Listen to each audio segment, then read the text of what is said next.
to Let's Get Real with Jill, and I am so excited today because I am launching my very first video podcast for the Let's Get Real with Jill show. And today I am joined as my very, very special guest, and the only person that I really wanted today as my first guest, of course, and it's Mother's Day, so it's really special, is my son, Kyle Van Dusen. Thank you so much, Emmy, for joining. That's such an honor to be on your first episode. Thank you. Yeah, thank you. And you've been so supportive and excited. I think it's so cool. Thank you. And you are really the one who kind of pushed me to do this. So today, though, what we're going to really be diving into is I went to the viewers to ask and see what kind of questions they had. So we're going to answer some of the viewer questions. We're going to reminisce about your childhood, tackle some topics like divorce, your battle with diabetes, and juvenile diabetes that he got, and then explore his college experiences and touch upon the profound impact of faith in our lives. Yeah, definitely. And then we're gonna just get ready, you guys, because this is very authentic, this is very raw, this was not rehearsed, and we're gonna just kind of be having a conversation and some storytelling and some sharing, and navigate life's twists and turns that we have together, and sharing our triumphs and our trials along the way. Yeah, that sounds good. Thank you, honey. Yeah, and happy Mother's Day. Thank you. Yeah. I appreciate I'm very excited it. to celebrate you. Yeah, thank you. Yeah. Oh my gosh. Again, this was not rehearsed. Okay, so there was a question asked. What does Mother's Day mean to you? And I'm gonna answer that I'm not question. qualified. Yeah, you're not qualified. So, and feel free too, honey, to jump in. But what does Mother's Day mean to me? Yeah. What it means to me, because sometimes it's like you ask your children, what does it mean? But really it means to me that God gave me you. And then I became a mother to just an amazing son. And so what Mother's Day means to me is really celebrating that is what God gave me as you in our relationship. So really that's what Mother's Day means to me. I love having little breaks and, relaxation. But you are a gift from God. Thank you. Oh, thank you. Oh, thank you. So let's go ahead and get some of the questions done. So this is a question from our viewer. What is something that you've learned, and I'm totally fine too with this, you guys. What is something you have, because this is live, what is something you have learned from each other? Well, you've definitely taught me a lot. Okay. And spoilers, I kind of wrote this in your Mother's Day card as well. Oh, okay. Yeah, but no, I think, the biggest thing is raising me as a God-fearing man because, through things, I'm sure we'll talk about some of the trials and stuff, but through things that we've gone through, God's always been at the center of it, and I don't know how I would have gotten through anything without God, and I appreciate you most for that. But also just you always, especially when it's difficult, you always know what's right. It's just inherent in you to not only know what's right, but to choose what's right. So that's been a big inspiration for me. And another awesome thing, just how to work hard. I see you you put me through college. You paid all my bills. I've lived with you 3 separate times as an adult, rent-free. That's what happens. Yeah, and you've done it all as a business owner, and you as a self-made person, and it's just your work ethic is definitely if I can work as a fraction as hard as you have, then I'll be very successful. Yeah, and well, thank you. And Kyle, you can be in charge of my eulogy, just so you know. And I do want to say something too, honey, that you have such a gift, and you shine all the time through your heart. And the beautiful cards that you write. I have stacks and stacks of cards, and whether it's to me or Auntie Patty or Grandma Millie or you look at that person and you bring out and you can see through who that person really is. And I love all of my cards. Thank you. So Well, I gotta keep the good birthday presents coming. I know, right? And if you need to live home again for the fourth time. Yeah, exactly. So what is something you've learned from each other? So what I have learned from you, and especially even in today, is your wisdom. And I feel very comfortable because we're adults. So we still have the mother and son relationship, but we have that friendship. Yeah. So I'm super comfortable coming to you and having hard conversations, not about you, but just about things that I'm going through. Yeah. And you always shine a light on it and go, okay, and you bring it to a different level with God in it. Yeah. And then we always say, thank God we have God. Yeah. But that is what I get from you, is going, okay, have I given it to God? Have I prayed to God? Not that we can't have our conversations, but kind of a different perspective to look at things, because sometimes if I might be just looking at it one way, you will bring me to look at it in a kind of a godly way. Yeah, definitely. Yeah. So that's what I've learned from you. All right, so let's have some fun. Okay. What memories stand out during childhood, high school, and college? They can be the good, the bad, and the ugly. Just give it to us. Okay. Definitely childhood. Like, you took me to Disneyland like every single year. Yeah. That was always such a blast, and going with the Mazzonis and sneaking up the hotel room on accident. It wasn't an accident, but Do we have to talk about that? Yeah, I don't think the Mazzonis ever saw me get so mad. Yeah. So that's more the ugly of that side. Yeah. All of our trips that we always took, there's so many little things. Even touring all the college campuses that you took me on, like all of the soccer tournaments. Yeah.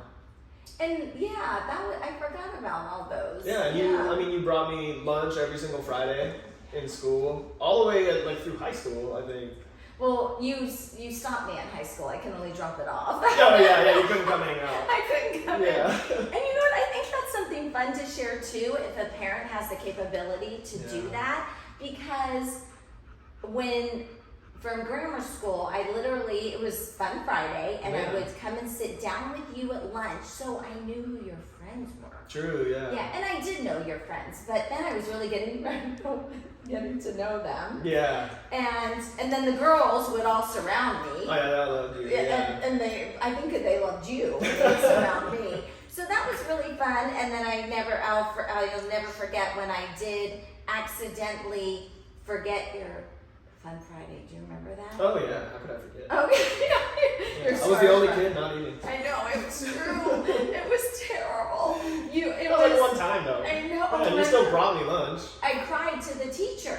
I was literally working, and I went, oh my gosh. And I called the school. They hooked me through to your classroom. You guys have already eaten lunch. You were in third grade. Third grade. Uh-huh. And the teacher was so sweet. She's like, you can come. So I brought you McDonald's. I don't even bring you that now.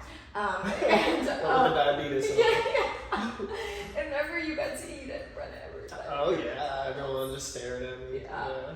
So, but these are, I think a lot of times some of our best memories are childhood, and then life happens and situations happen, and so tell me about high school, and then that's when you were diagnosed with juvenile diabetes. Oh yeah.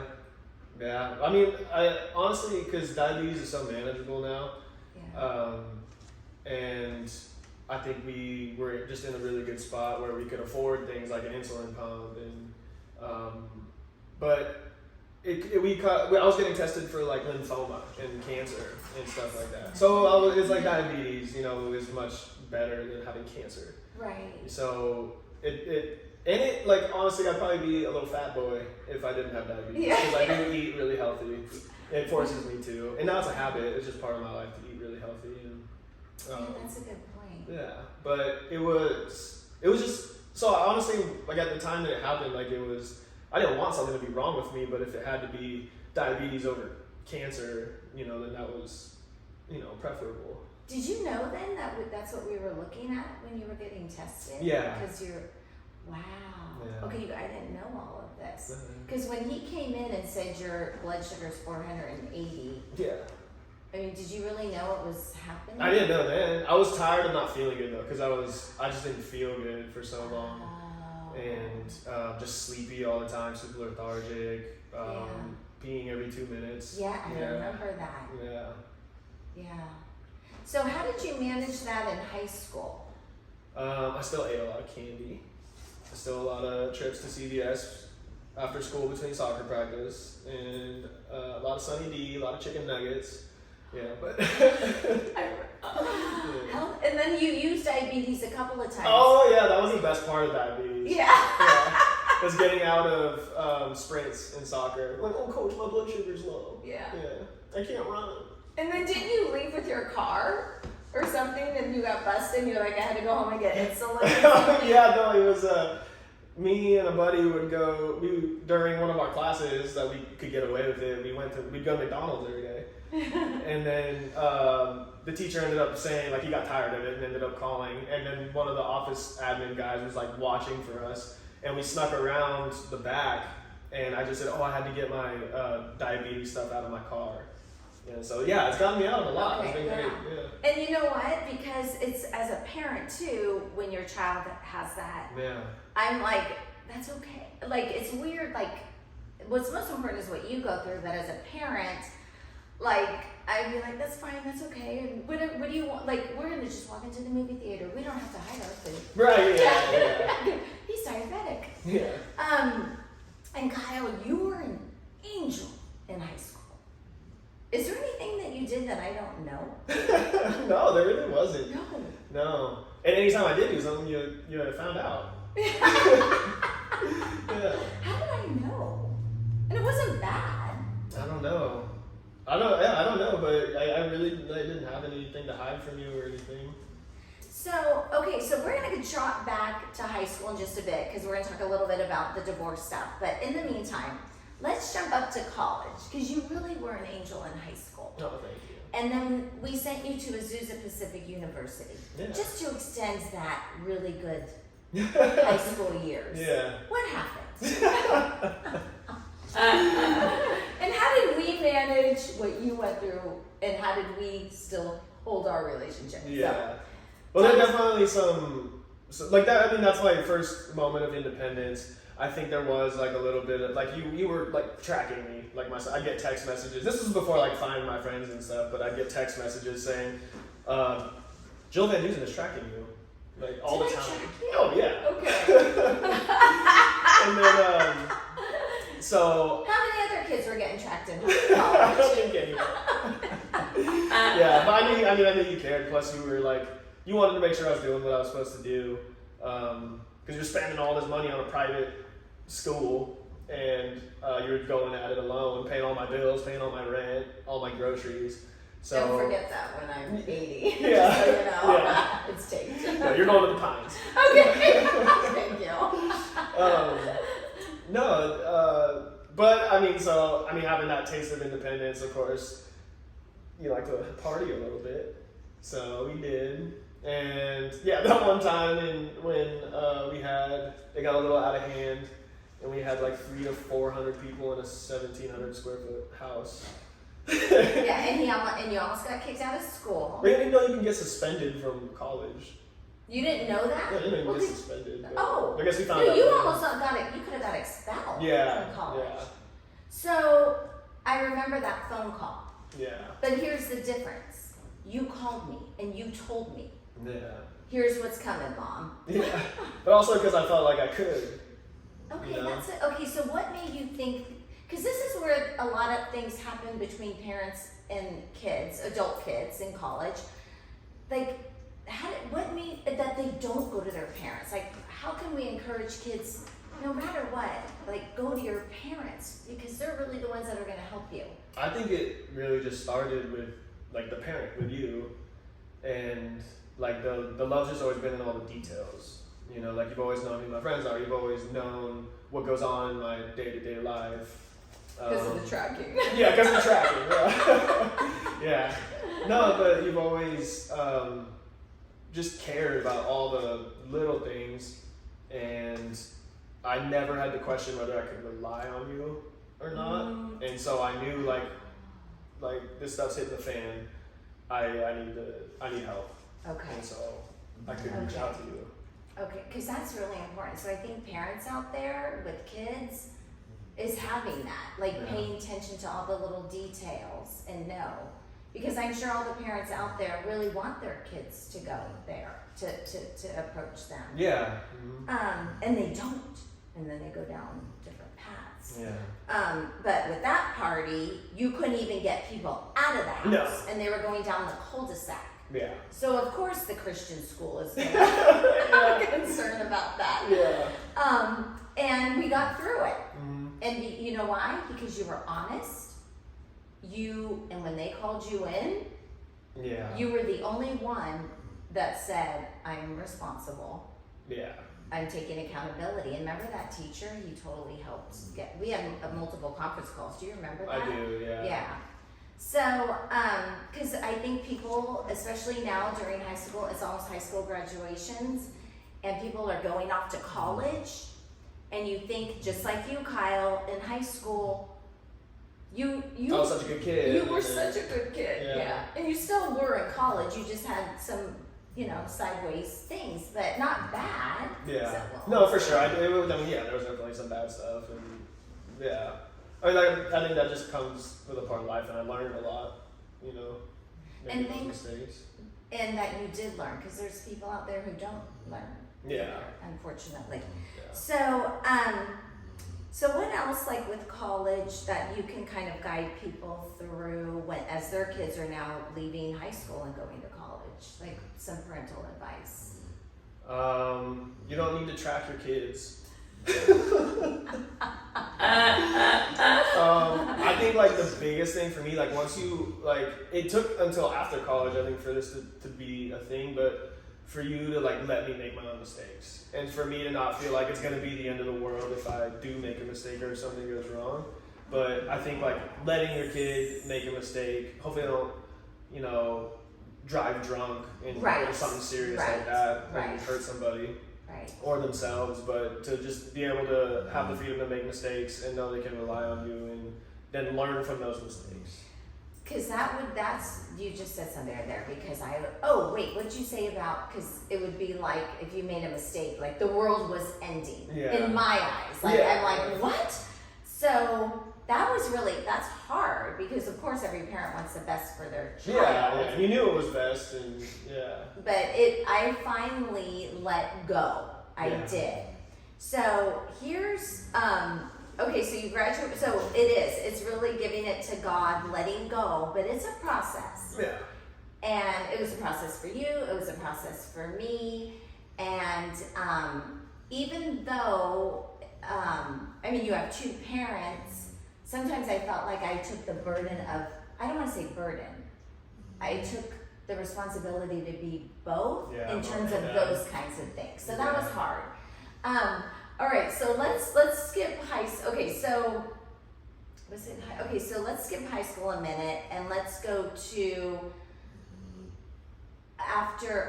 let's go to past college. So you graduate from college. There's still more issues in college, not too bad, but I was learning, and you graduate, and then you get a girlfriend. I think a couple of years later. Yeah. Okay. Maybe a year or two after.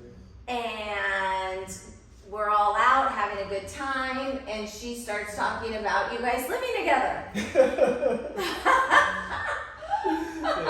And I'm like, what? This is not the person I brought. This is not the person I brought up. Yeah. So I didn't mention anything to you at all.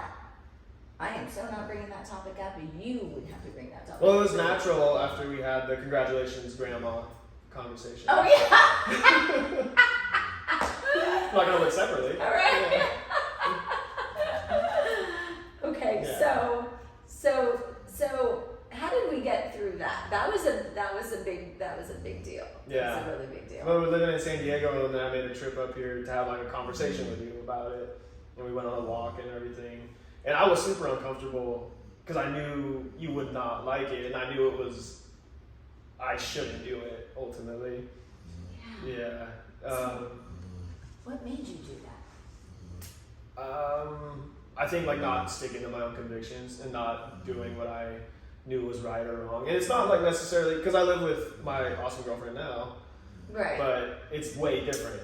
Like, yeah, I just let myself like get pressured into something that I knew wasn't right. Okay, That's how I see it, at least. Yeah, maybe she's got a different side to it, but right. yeah. Which she can.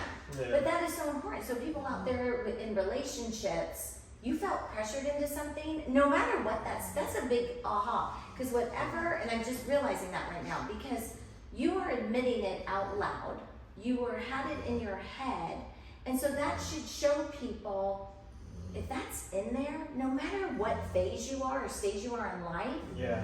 if it's saying something to you about you're being pressured, then step back, call your mom, get her advice. I think part of it too is like I wanted to make my own mistake.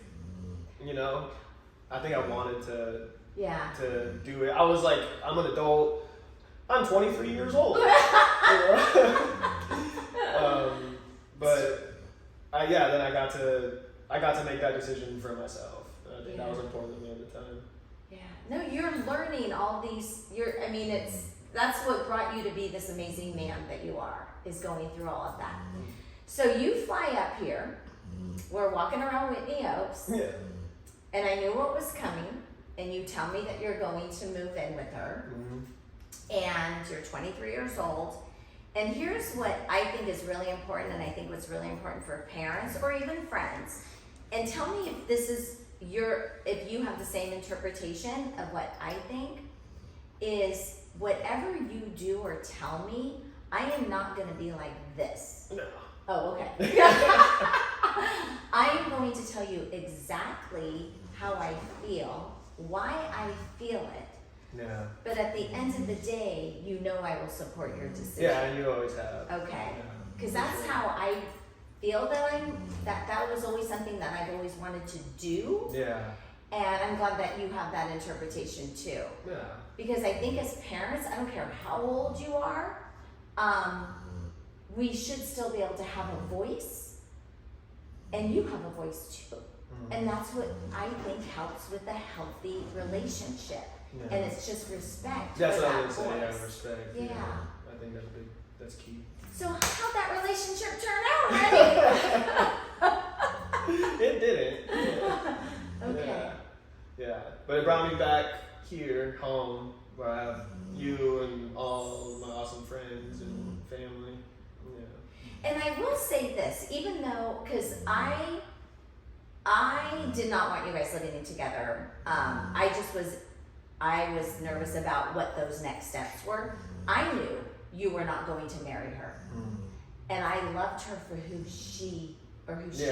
I loved her, not for you. Right, yeah. I was just scared things can happen to lead in directions that you wouldn't want. But I knew you were not going to marry her. Yeah. Okay, so we'll kind of speed this up. So what do you think? Okay, so here's what am I most proud of you? I think your independence, your loyalty, your heart, and your love for God, and always doing us and really keeping God in your life, in your foundation. And that's really what I hope for all of your life, is always your number one in your foundation. Definitely. Let's see. How do you navigate? I'm just reading people's questions too. So Kyle, what would you say that has kept us close over these years? And we might be repeating little things. With the divorce, the challenges and the hardships, because I'm the one who chose the divorce. Yeah. There was definitely like a good, I don't know, from like 11 to 12 or 13, where it felt like it was like me and dad against you a bit. But even through that, like even though like what I was being fed on one side and then taking things out on you and like you never spoke a bad word about dad, which like I think speaks volumes. You let me kind of figure things out for myself and like kind of seeing things like, oh, okay, this wasn't a divorce for no reason, you know.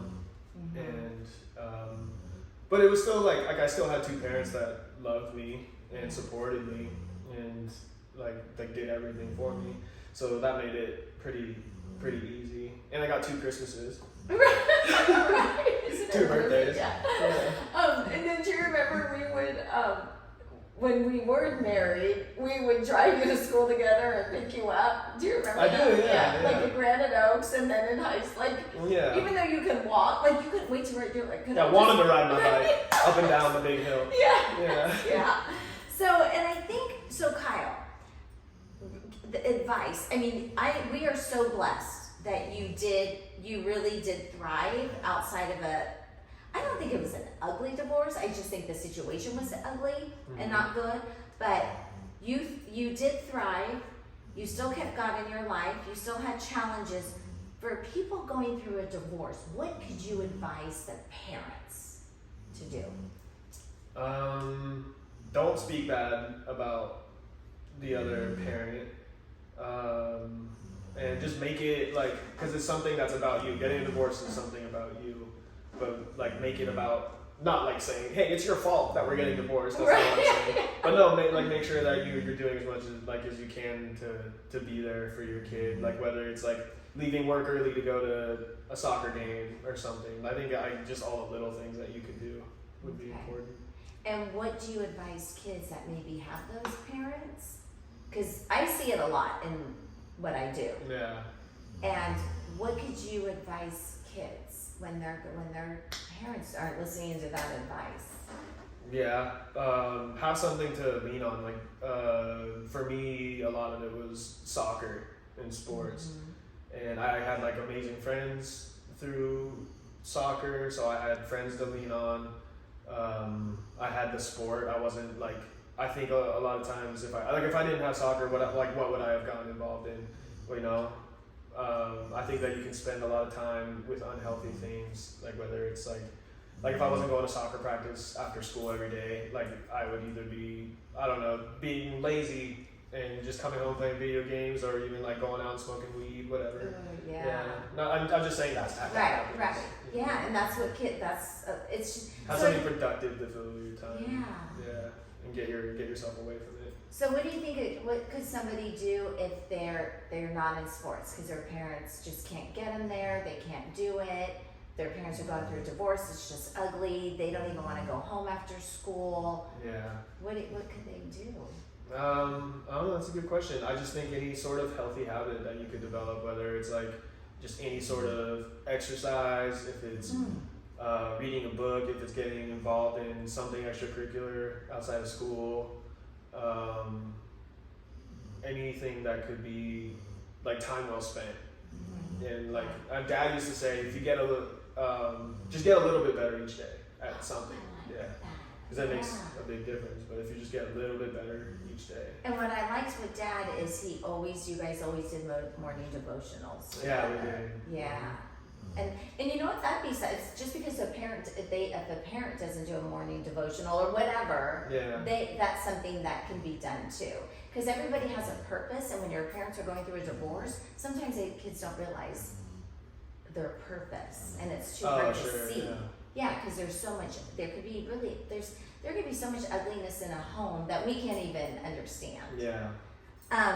Okay, go ahead, Colin. No, sorry to interrupt. No, I think a good thing like for kids to remember too is like their parents are still people. I didn't realize my parents were people, you know, for a while. Right. But it's hard to think of your parents as humans and capable of making those mistakes. So like if your parent isn't there for you, if you don't have the things that I was blessed enough to have, like having faith and having like these extracurriculars to rely on, it really can be like, okay, well, where do I go? Because it's a change. You grow up your whole life knowing your parents, and your parents had a whole other life before you came along. Ooh, so they're already developed people, and they still make mistakes. They have their own wants and needs, just like you have your own wants and needs. But you just need to find, like, especially if you're feeling alone, just find something that can really just make you feel like you have purpose. But I was lucky to find purpose in faith and in soccer and things like that. But I think that's like the key point, is finding something where you feel important, because you may not get it at home, which is unfortunate. A lot of people don't get it at home. Yeah, and they get into trouble, they become bullies, they get into drugs. Yeah. And you like had another home too. The Mazzonis really helped you. Yeah. Yeah. The Mazzonis were awesome. Yeah. So, and then Kyle, in high school, you did go to Mexicali. Yeah. You went 2 years. Mm-hmm. How did that change anything? Mexicali was cool because, I mean, there's a bunch of people from like Granite Bay, Rockland, Roseville. Uh-huh. So there's just a bunch of rich white kids going down to Mexico. And like you just see like the other side. You know, it's something that you're like you see it on TV, you see it on Instagram, on Reddit, Twitter, whatever. Yeah. But you don't know it until you actually like get a taste of it for yourself. And I think it just made me way more appreciative of what I do have. And I think that's kind of when I started too. Like when I say my prayers, I start my prayers with just saying a bunch of things I'm thankful for. Like the big things, from having a roof over my head, to the little things like gas in my car. You know, just there's so much to be thankful for. Right. Even when it seems like there isn't, there's always something. And you tell me that often too. Like if I have some like issues or something, and it's like, you know, just focus on what you're thankful for and be grateful for and name those things. Yeah. Exactly. Okay, so let's see what else. So what do I worry about most about you? I'll answer. Well, do you know what that answer is? What's your blood sugar? Yes, it's the diabetes. Yeah. Yes. So, and you are super healthy. I do know that. I always just want to make sure that the circle around you, your friends, know, and of course Alyssa, know about diabetes, just in case. So yeah, that's my. I do not. I mean, if God did not give you diabetes, I would not be worried about you at all. And, and I know I have to give it to God about your diabetes, and you have such a good handle on it. And that's important too, because that's a lifetime illness that you have. And even like up until recently, because it just annoyed me so much. What's your blood sugar? What's your blood sugar? But now I get it. Like you gave me kind of a good perspective where it's like if you said if I had diabetes, like wouldn't you want to know like how I'm taking care of myself? Wouldn't you want to know that I am checking my blood sugar and things like that? And yeah, definitely would. Like it'd be hard as a parent, like especially because I know you like to have a little control. So having something that you can't control at all, and it's 100% in my hands. Yeah. Like that's But that's life or death. Yeah. So does that bug you the most about me? Is the control? No, nothing bugs me about you. Okay. Yeah. No, and I know it's all out of love and care, so. Thank you. Yeah. So, okay, let's see. Okay, so now, like, how do we handle conflicts or disagreements? Do we have them? Not really. Not really now. Yeah. Oh, okay. So before we so we're going to be taking a break shortly because this is part 1 of 2, and I'm going to tell you what we're going to be doing for part 2. But Kyle, let's talk about tattoos. Oh yeah. I wore a long sleeve. I mean, I got. Okay, but I told you it's okay to wear short sleeves. Yeah, you like did. I did. Like Yeah. But that was I think that for me was like the hardest thing after you said you were gonna live with somebody. Like was the tattoo. Was the tattoo. Yeah. And that's the first one. The cross. So I don't know about parents out there, but that was where control was like I was so taking it personally. Oh yeah. And now I don't know. I just gave it to God. Yeah. Just give it to God, you guys, because why keep it? You can't change it. Uh-huh. And I think that was so hard. How were you dealing with that when I was like freaked out about it? It definitely gave me like some anxiety knowing that like I was doing something you didn't want me to do. And yeah, definitely like made me think twice. I mean, I wrote you a letter for my like first big tattoo, the lion. Yeah. I wrote you like a letter about it, but I mean, I think it'll. Yeah, I don't know. Okay, so people might go, Kyle, why are you writing your mom a letter? Yeah. Okay, so what would you say to that? Because I respect her and what she thinks and how she feels. I know it makes you feel a certain way, which I don't like making you feel anything less than happy. But so if it can mediate that, it can help a little bit. Yeah. So you knew the right way to do it, and then what did I say? With Don't the lion? do it. No, did I say with the lion? Okay. 'Cause You love the lion. I love the lion. Yeah. And I didn't go with you to get it, but I wanted to make sure. Oh yeah, you even met the tattoo artist Yeah, and stuff. because I did, and I so appreciate you allowing me to do that, because I think you saw, and I don't know, correct me if I'm wrong, that I really did feel for so many years that I had to be. This has nothing to do with your dad. He was awesome with you in many ways, just different. But so many times I felt like I was the mom and the dad. Yeah. And that was really hard for me to differentiate, because honestly, Kyle, I didn't want to be the mom and the dad. I wanted the other person to step in and go, maybe think twice about that. Oh, sure, yeah. And maybe he did. I don't know.